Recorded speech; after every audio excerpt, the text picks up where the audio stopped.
Know what your mission is.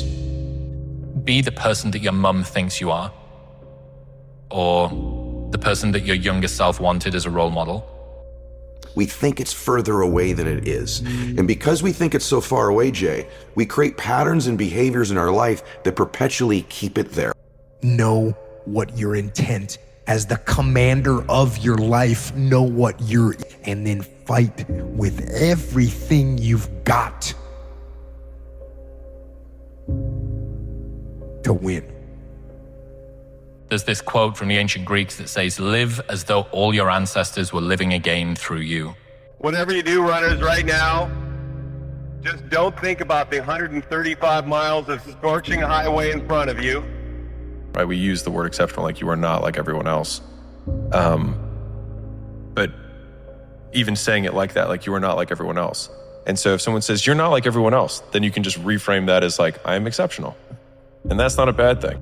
Lazy people do a little work and think they should be winning, but winners work as hard as possible and still worry if they're being lazy. But the key with me is just always finding what the anchor is. And the anchor is getting up at 4 o'clock in the morning every day before anybody else and grounding my thought process is in the no one will outwork me. I'm astounded by how many people want to be spectacular in life but also want to be normal.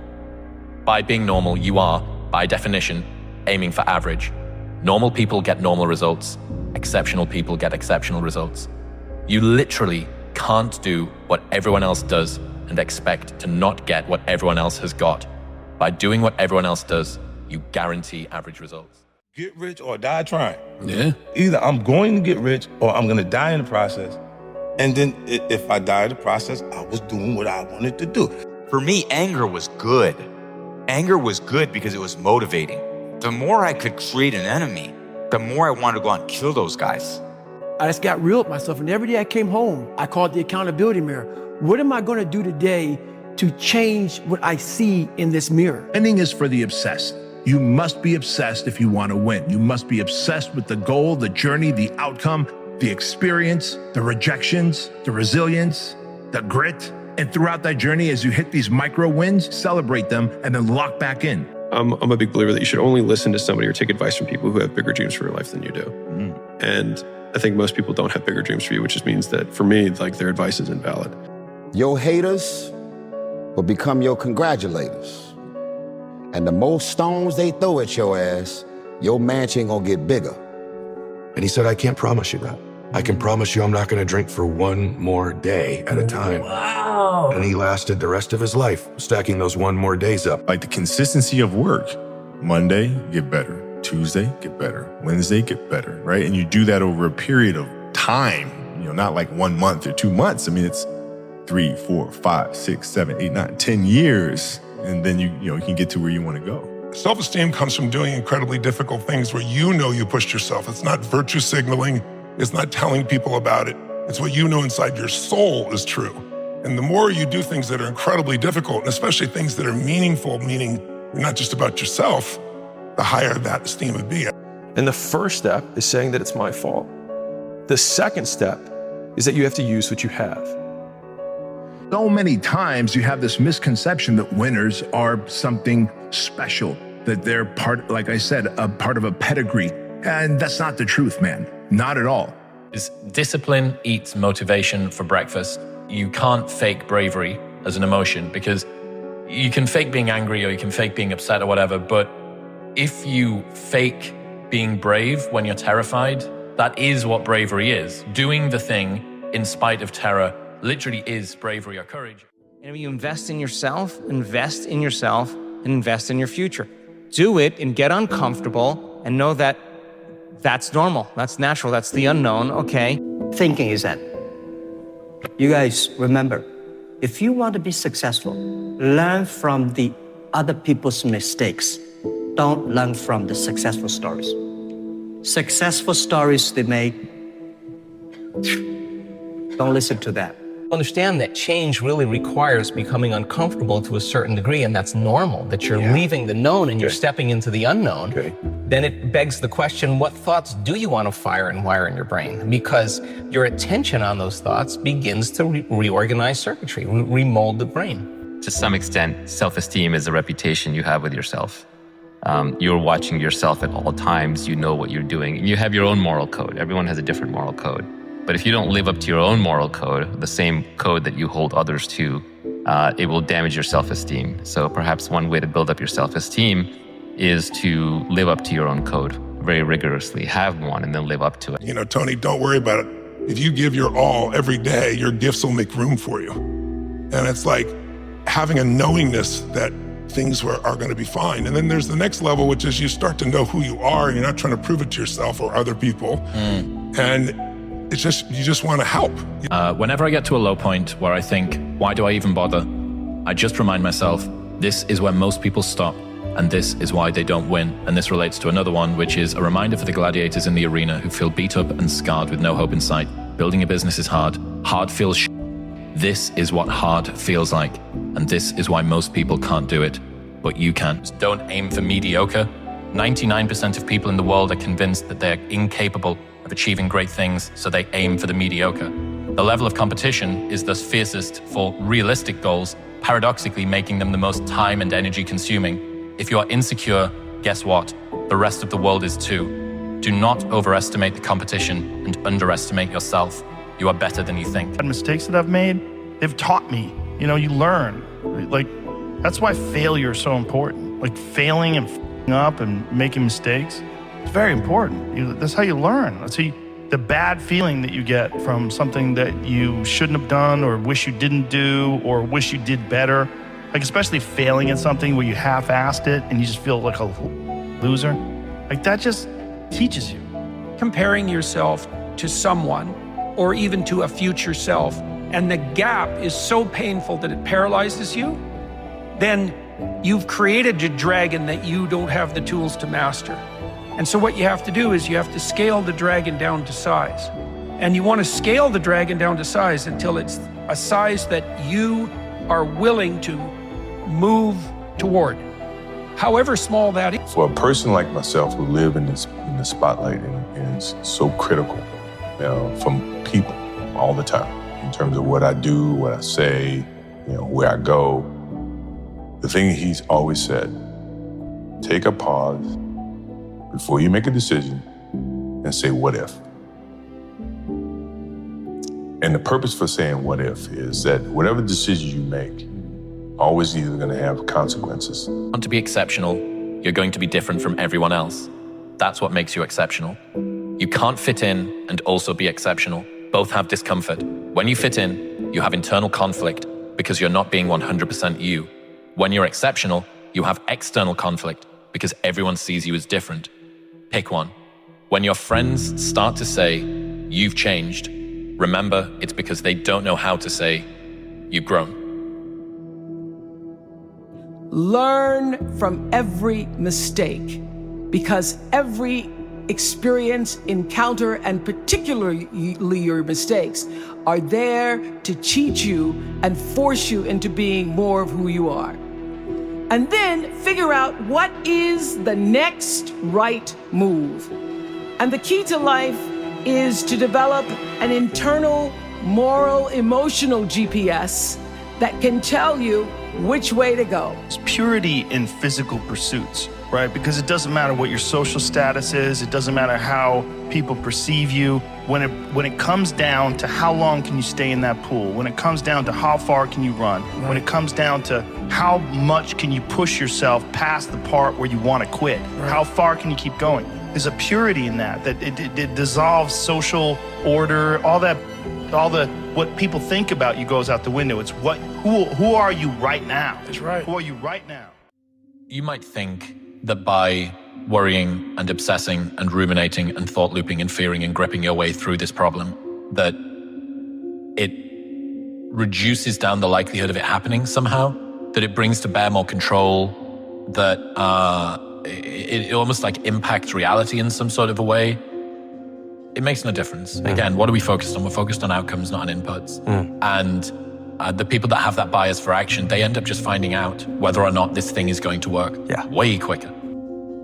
Don't take today off. Not today. Wait until tomorrow. Don't give in to the immediate gratification that is whispering in your ear. Shut that down. Do not listen to that little voice.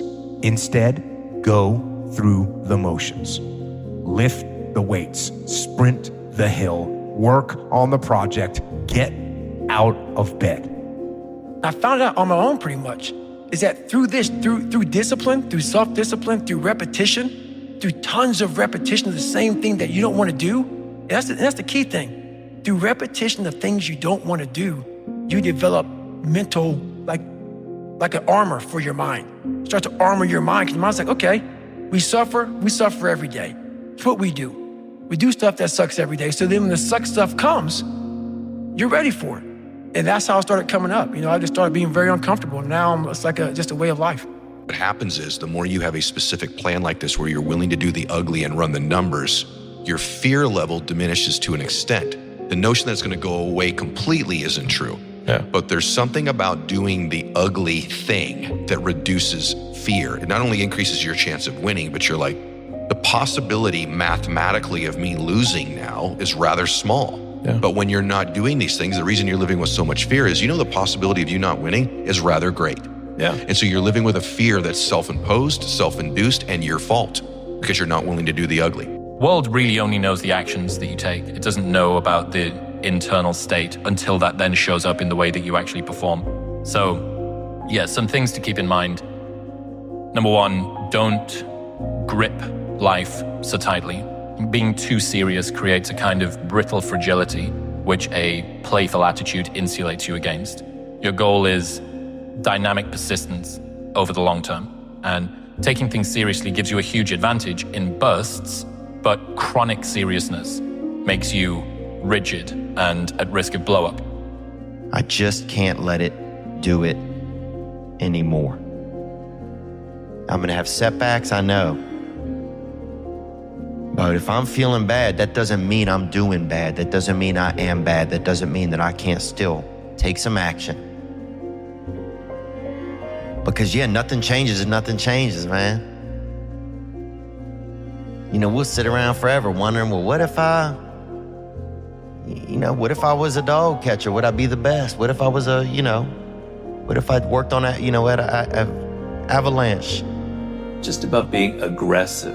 It's not just about picking fights and going out in the world and kind of hurting people or pushing them around. That's actually a sign of weakness. True inner strength is something that's quiet and that's calm, right? And so you don't feel the need to push people, to hurt people, to assert yourself, to show off, to show how people who show off how wealthy they are, how many fancy cars they have, are actually weak. They're actually insecure. They're actually incredibly immature. I think the things you go through make you who you are. So I don't regret those things. I don't regret them because I don't think I'd be who I am today if I wasn't exposed to those situations.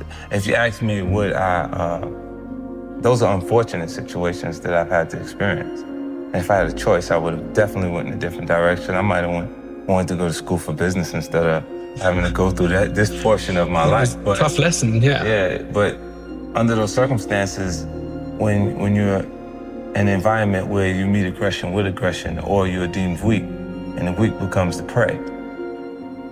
Don't be so worried about winning that you forget what winning is supposed to feel like. Is your presiding feeling when things go well one of happiness and satisfaction, or one of relief? Is it joy, or simply the abatement of fear? And after a while of winning, you realize that how you win is more important than if you win. How you feel during the event is more important than the outcome of the event. How the people who read your work are impacted is more important than how many people are impacted. You can't be so terrified of failing that even the act of winning is made miserable. We should know how to handle the Not only how to handle the success, how to handle the failures. Particularly you are in the management environment, I want the young people to understand how to manage the failure. Because any task you do, you have to come across problem. Problem should not become the captain of the individual or a project chief. And the project chief should become the captain of the problems and defeat the problem and succeed. When it comes to your success and your productivity, the reason you aren't getting done is not because you lack the time. It's not because you lack the talent. It's not because you lack the knowledge or the experience. The reality is, guys, it's always a mindset issue. You are believing the lies that keep you from being productive, okay? And there's a lot of lies. But let me tell you the big three, okay? Lie number one, I don't have the resources to get this done. What the do you mean? Nobody has the resources to get anything great done. This is the mindset of the vast majority of people. The vast majority of people. When you're in life-threatening situations, it makes you a little more conscious of death. You know, and the more that you are aware of your fate, the higher the probability you have a chance to live. So you're a little more free. Like I go into what Robert kind of identified as the core of my power is me being in business situations and being the person with the least fear at the table. And that's because I weigh these things up against my biggest losses in my life. So like the loss of my mom is the biggest thing that I've experienced. I can't wait, man. It's not all I'm never gonna get to that where everything's okay, where everything looks a certain way. And in the meantime, I'm burning the best time I do have available. I'm burning that candle up. I'm burning this candle down, and I'm saying as soon as it gets bright enough or warm enough in here, I'm gonna show up. But the candle's getting smaller. It's a trap. It won't be easy. It will be hard because life is hard. That's what life is. And these challenges that you face, they're gonna do their best to take you down. Do not let them. Stand up, dig in. Line up those problems and confront them, face them, fight them. Do not let them bring you down. No one is going to beat you at being you.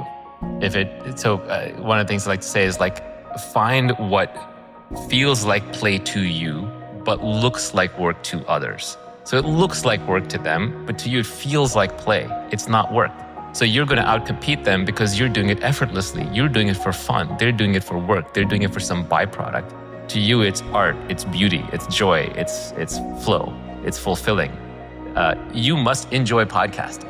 If you didn't, you wouldn't be good at it. You would have 900 episodes either. Yeah. Right. If you decided that the right way to get ahead in life was to go write books, nobody would have heard of you. You can't be comfortable with yourself if you don't know who yourself is. And you can't know who yourself is if you don't stop looking at how everybody around you is and start looking at what makes you comfortable and what makes you uniquely you. There's roughly close to, I guess, about 8 billion people on this planet, but there's only one you.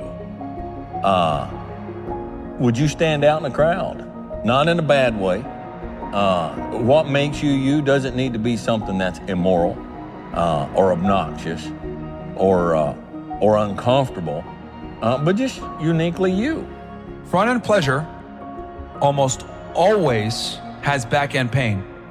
But front-end pain almost always has back-end pleasure. Okay? Because the thing is that, right, you want to go to the party, you want to go to the club, you want to drink, right? That's front-end fun. Woo, yeah. Out here partying and doing all this other shit, especially when you didn't earn it, right?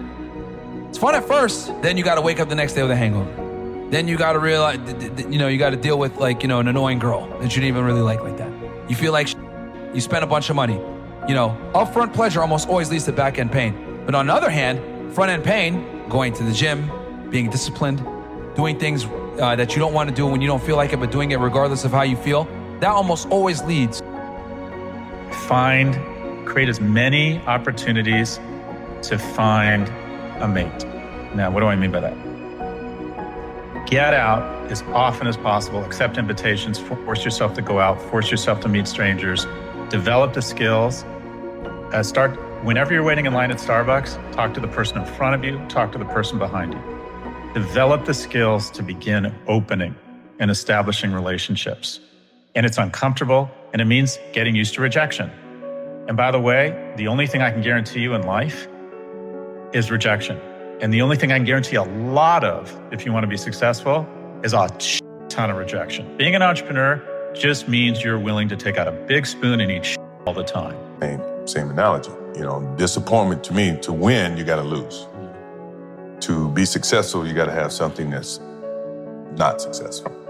To be happy, you got to have disappointment. So I think all of those things have evolved and happened to make me who I am and understand the benefits and the privileges I have for being who I am, and not to wear it on my sleeve, be very humble about it. That's one thing my parents taught me very well is, don't wear your reputation, don't wear your accolades, don't wear your personality on your sleeve. Let it happen, let it be you. It is who you are. Don't hide from it, but don't wear it and rub it in people's face. Being a man and being masculine. And so even mastering things and even being competitive is not bad. You build a business that kicks ass, that does really well, that gives people certain things that they needed or they wanted. So it's just a matter of how you channel that energy and how you control it. And what the virtues are is self-control, not feeling like you have to put people down in order to raise yourself up, feeling confident, not having to boast. A terrible toxic masculine quality is boasting and saying, look how much money I have, look how much women I've slept with, look at all this other thing. You're just talking. It's just a lot of hot air. That's not strong. When you're around happy, inspirational people that are successful, it makes you feel better and you get inspired. And if you act on that inspiration, your life will be more fulfilled. And it's not just inspirational in terms of financial success, but in terms of doing difficult things, whether it's running 100 miles, it doesn't pay you a goddamn thing other than the wealth of the knowledge that you can push yourself to such an extreme. Or anything else, whether it's someone who becomes really good at playing chess or someone who's really good at martial arts or whatever it is. There's a great feeling in these overcoming these difficult things, because life is never this just constant state of I'm at a 9 all day, and when I'm with my wife, I hit 10. Yay! And I stay like that. That's not real. Anything big that would happen, I would always take a moment and I'd just remind myself, all right, I was evicted when I was 14. We were kicked off the island. We couldn't live in Hawaii. Had no place to live. A lot of shit happened then when I moved to Nashville. I was arrested multiple times by the time I was 16 years old. I would remember that, and it allows me then to be present in the moment and understand, holy, the stuff I have around me right now, this is the shit that I dreamed of when I was a kid. I am here. I played for University of Miami, played for great teams. Warren Sapp, Ray Lewis, they were my teammates. They were balling. Warren Sapp was playing tight end that time. I was starting defensive tackle. Yeah, they moved him over to D-line. And he looked at me, he's like, yo, dude, I'm gonna take your spot. Fail big. That's right. Fail big. Today's the beginning of the rest of your life, and it can be very frightening. It's a new world out there, it's a mean world out there, and you only live once. So do what you feel passionate about. Take chances professionally. Don't be afraid to fail. There's an old IQ test was 9 dots. and you had to draw 5 lines with a pencil within these 9 dots without lifting the pencil. The only way to do it was to go outside the box. So don't be afraid to go outside the box. Don't be afraid to think outside the box. Don't be afraid to fail big. The top. It ain't lonely at the top, bro. It's lonely in the middle. All right? And here's the thing. When you first start out with trying to achieve something that's not the norm of what everybody else is trying to achieve, they think you're weird. They think there's something wrong with you. Okay? And then you set out actually doing the work. And you set out getting some results. And what happens is Steve and Tony and Mary Jane from your whole neighborhood, they look at you and they say, oh, this dude's weird. What's wrong with him? He's too good for us now. You're right, I'm too good for you. Because I'm not going to sit around and waste my life. Okay? And so as you progress out of that friend zone, which by the way, those people are never your friends. They're just people you hung out with. All right? You get into this lonely place. And that lonely place is called no man's land. And that's the time that you spend between what you thought were your friends and then finding a new group of people who are aligned with the actions that you're taking and the goals that you have. As psychological warfare. And that's where I started learning that life is one big psychological warfare that you play on yourself. You play on yourself, man. The most important conversation I ever had is with myself. And what I was telling myself was so up, it was so wrong, it was so misguided. And other people start to write that dialogue for you also. And it starts to be what you say to yourself every single day. And I started creating a whole nother warfare, a whole nother battle started becoming. I was like, oh, hang on a second, Goggins. You have these tools. You have these tools. Your life was basically the perfect grounds for training for where you need to go in your life. All the beatings, all the bullying, all the, you going through learning disabilities, all the struggles. It was the absolute perfect training ground for you to go to where you need to go. And that's how I started looking at my life. Faced with all those issues and all those problems, and they all hit you at the same time. But let me tell you, that doesn't mean give up. In fact, it means the opposite. It means it's time for you to fight harder, to dig in. It means it's time for you to go on the war path. And that starts with one of the fundamental laws of combat leadership: prioritize and execute. What's the biggest problem? What's causing the most stress? Family? Okay. Sit them down. Explain where you are at. Be blunt, be upfront, and then give them the simple plan of how you're gonna get things back on track. You think about game-winning shots or game-winning free throws, and people go to the free throw line and they're nervous about it. Well, what are you really nervous about? If you unpack that, okay, you're nervous that you're gonna miss the shot. All right, so you missed the shot, then what happens? People are gonna be embarrassed. You're gonna be embarrassed because thousands of people, millions of people see you miss the shot. All right, and then what? People are gonna talk bad about you. Okay, right? And so you're looking at it and go, are those things even important? You know what I mean? If that is my fear, like what is, you worried about letting your teammates down? Okay, have you let them down before? Oh, I'm sure, in practice and things of that nature, right? They're still there. Yeah. And so when you're able to unpack it, you kind of look at it for what it is, which is really nothing. People only root for people who don't need it. Like the amount of times when I was on my lonely path where I was too different from the friends that I had, but not successful enough to be friends with the people that I wanted to be friends with. That's when you want people to root for you. That's when you want people to support you. Once you've already won, people are like, he's amazing, he's so good. But like, that's the time when you need it the least. And so you always have to be the person who roots for you before everyone else does. But I always try to imagine myself as a winner. And I think there is a power to that. And but also there has to be, next to the willpower, strength that comes not just from your physical self, but from your mental and emotional self. And it's, I think it's, well, for me at least, it's a constant battle within, more than what happens outside.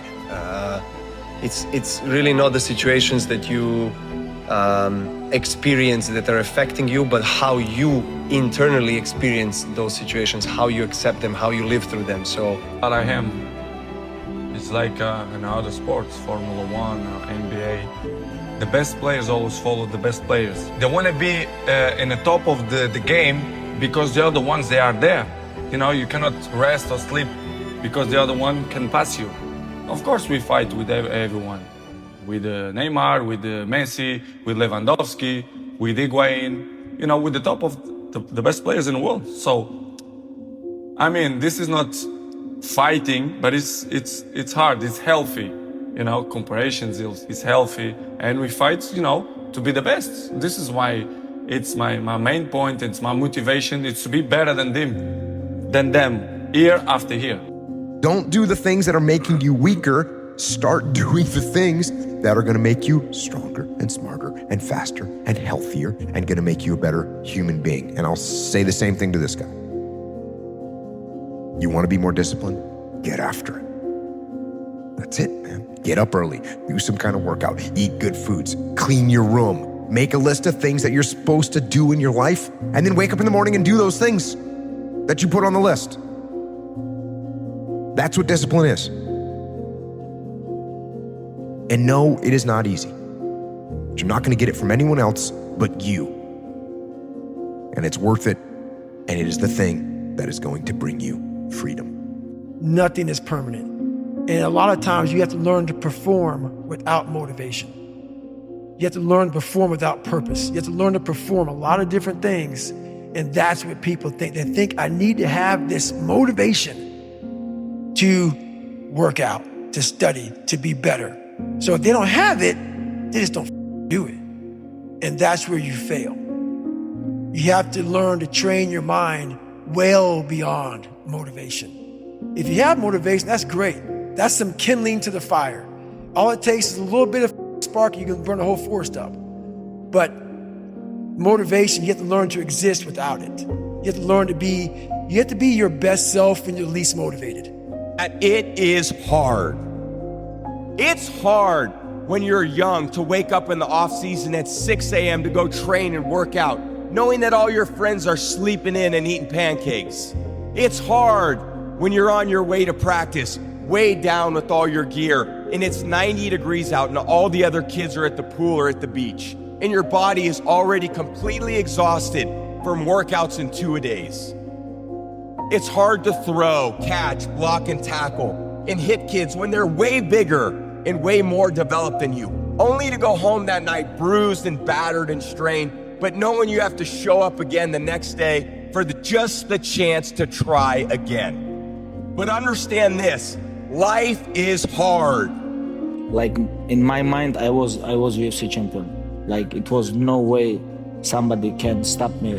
And father always told me, only one thing can stop you if I think it's like lucky punch. Otherwise, if you're not gonna stop train like you train now, if you're gonna still focus, I don't think somebody can stop you, because you can wrestle, you can punch, you can do all these things all night. You know, you have good conditioning, you have big heart. I think you can become world champion, just you have to be focused. And not only just he say, I truly believe this too.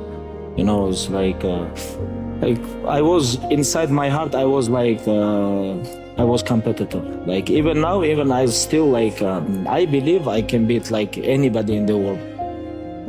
If you're gonna do it, do it.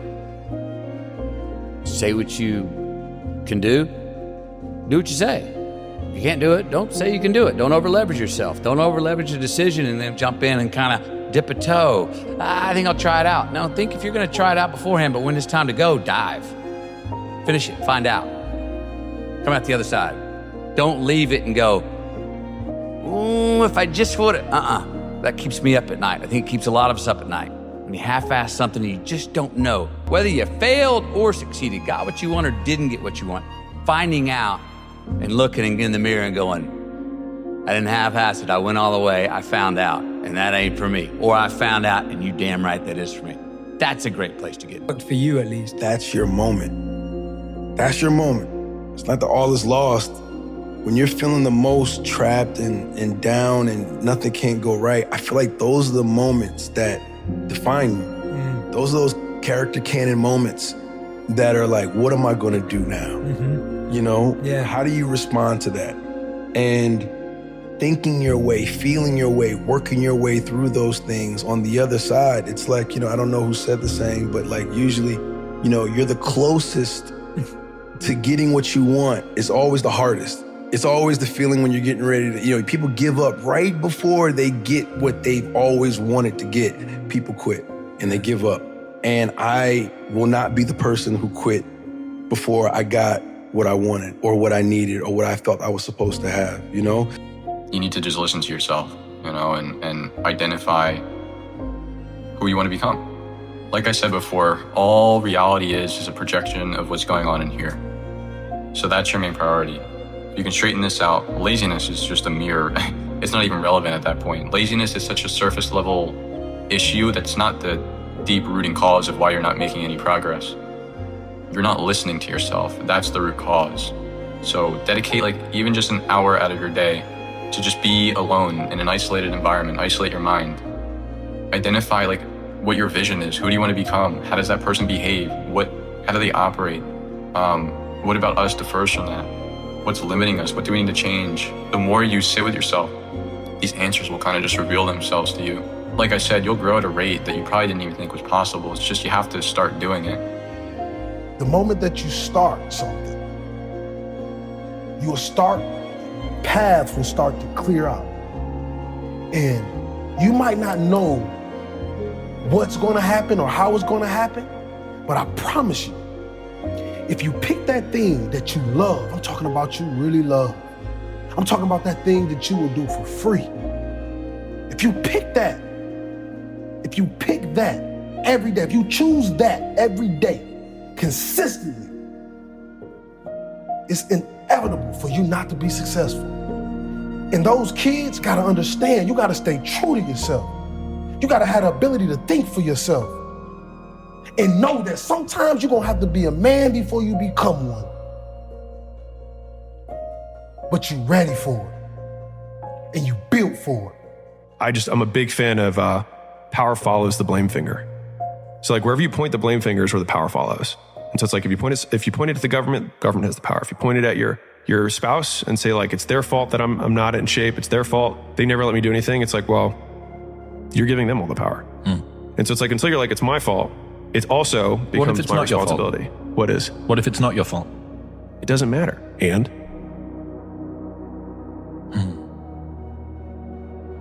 Like, I can't run marathons because I lost my leg at birth. And? Either you can just never try, or you put the metal thing on, and you do it anyways. Being ashamed is one of the biggest things that kill people nowadays. In their minds, kill them from moving forward. I'm ashamed of myself. Don't ever be ashamed of anything you've done in your life. Face it, fix it, make it better. We are humans. But then again, if you always think that we're humans, you will always just be a human and always make the same mistakes. You must take this knowledge that you learn from all this knowledge. So I'm just trying to give people that strength to go in the archives of your life. Because while you're probably up, there's probably something happened to you in your life. Go through the archives, dig it up, study it, and then use it for yourself. That's the main purpose for me right now. If you're talking about beating everybody else on the planet to a thing, what you're actually talking about is what are you prepared to sacrifice? Psychologically, physically, existentially, relationally, socially, in terms of your self-esteem, your confidence, everything, right? All of that. Because if there's even a part of you that's thinking, well, I'm going to do this, I'm going to balance it because I want to feel satisfied, and I want to feel comfortable with myself, and so on and so forth. That's fine for as long as it contributes to your performance within the domain that you're competing in. But as soon as you sacrifice any output in that, that's just an opening for somebody else that's the competitor that's going to come in and get it. Yeah. And that's what it comes down to, like, what are you willing to sacrifice at the end of the day, you know? Move your body, get it going. You'll feel better afterwards. I know you don't want to do it. I hardly ever want to do it. I maybe want to actually do it 5 out of 10 times. but I do maybe it. less. Yeah. But I do it. I just do it. I know what it's like to not want to do it. I get it. Shut up. I just start talking to myself. I go, come on, pussy. What are you talking about? Do it. If I was you, outside of you, knowing what I know, if I could read my mind, I'd be like, come on, babe. You're just being lazy. Put your shoes on. Yeah. Get a sweat going, and then you're going to feel pumped. Come on, man. You've done this a million times. And then invariably, I'll be in the middle of the workout. I'm sweating. I'm like, yeah. Yeah. Woo! Yeah. And then I get into it. So what I encourage any and everybody to do is just understand who you are. Truly understand who you are. Learn yourself. Yeah. Learn yourself. Learn your pros and your cons. Get your flaws. Get them out the way, but with you, not to nobody else. This is a you and you thing. Of the shit that you know you need to work on. And I'm telling you, people, when you really look yourself in the mirror and you start to pick yourself apart by yourself, there's only room for improvement. It's easy to ignore your. All you want to do is go back home. You want the warmth. You may want something to eat. You want your girl to hold you. All those things of comfort are there in that 1 second. And this is where people lose. So what I do in that 1 second, because we all think about quitting and hard. But what you have to do in that 1 second is hard to process information during pain. Because that pain takes over and you can't think rationally. You're thinking about fight or flight, save yourself. That's not a rational thought. It's not a thought that's going to get you through hard times. And I promise you, every single person who wants to do something with their life and has done something with their life has gone through the exact chapter that you're going through. And it's the lonely chapter. It's the chapter where you don't fit in with your own friends, but you don't have the outcomes yet to fit into a new group of friends. And you're doing this thing, you're consuming content on the internet, you're doing these free tutorials online to try and figure out how to set up a podcast and where do I host this thing? And then you're going through this and you're like, is this even worth it? Because you have no signs of success, right? But if there's anything that you can take away from what we're saying right now is that the sign of success is the hate that you get along the way. And what you can't do is bend the knee to their hate and fit back into the conformity because it's comfortable and it's warm. If you don't keep your promise, then what are you really? Your promise, your word is your reputation, and your reputation precedes you anywhere you go. Sadly, these days, everyone's so willing, so quick to break promises and to ghost people and to say something but do the other thing. And I don't know, maybe I come from a generation that's different, or maybe I just don't know any better. But I'm telling you right now, a man who can keep his promise and who can keep his word is a man of higher reputation, of higher value, and higher self-worth, right? If you have like self-esteem, self-confidence problems, it's because you probably haven't been keeping promises to yourself. A man who has high confidence keeps promises that he makes to himself and to others. You know, if you set out a path towards a goal, which you want to do because you need a goal and you need a path, because that provides you with positive emotion, right? So you set up something as valuable, so that implies a hierarchy. You set up something as valuable. You decide that you're going to do that instead of other things, so that's kind of a sacrifice, because you're sacrificing everything else to pursue that. And then you experience a fair bit of positive emotion and meaning as you watch yourself move towards the goal. And so the implication of that is the better the goal, the more full and rich your experience is going to be when you pursue it. So that's one of the reasons that's one of the reasons for developing a vision and for fleshing yourself out philosophically, because you want to aim at the highest goal that you can manage. You're praying for change, and your life just starts falling apart, unraveling at the seams. Everything around you, your relationships, your job, it all goes away. The money in your bank account, it all goes away. And you look up and you go, God, what the f-? God's like, dude, you asked for change. You asked for a new life. We can't go on in this environment that you're living in. We have to change the environment. We have to obliterate everything that stands and start new. Because the foundation has to be rebuilt of what you're asking for. And if you're able to stay in it, because that's the ultimate yoga right there. That's the yoga of life, is are you able to maintain peace in the midst of that chaos, maintain focus, concentration, trust, and faith You can either have faith or be in total fear looking into the unknown. Either one. It's on the precipice of the unknown. You have to either have faith and trust that when you let go, God's going to provide you with the next thing.